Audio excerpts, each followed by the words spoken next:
ഒരു ശിഷ്യൻ ഗുരുവിനോട് ചോദിച്ചു, ആത്മീയ പാതയിലൂടെയുള്ള യാത്രയിൽ എന്താണ് യഥാർത്ഥ ശക്തി? ഏതിനാണ് യഥാർത്ഥ ശക്തി?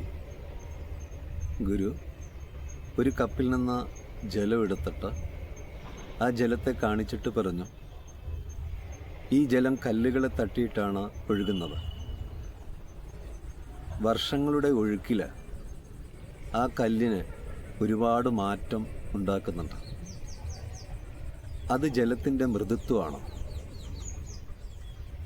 അലിവുള്ള ഒരാൾ ജലം പോലെയാണ്. അലിവുള്ള ഒരാൾ കാഠിന്യത്തെ, സംഘർഷത്തെ ഇല്ലാതാക്കുന്നുണ്ട്. ശിഷ്യന് മനസ്സിലായി, കരുത്തുകൊണ്ട് സംഘർഷത്തെ ഇല്ലാതാക്കാൻ സാധിക്കില്ലേ? അലിവ് കൊണ്ട് സംഘർഷത്തെ ഇല്ലാതാക്കാൻ സാധിക്കും. അലിവിനാണ് ശക്തി. അലിവുള്ള ഹൃദയം ലോകത്തെ നിശബ്ദമായിട്ട് മാറ്റുകയാണ് ചെയ്യുന്നത്. അലിവാണ് യഥാർത്ഥ ശക്തി. അലിവ് ദൗർബല്യമല്ല.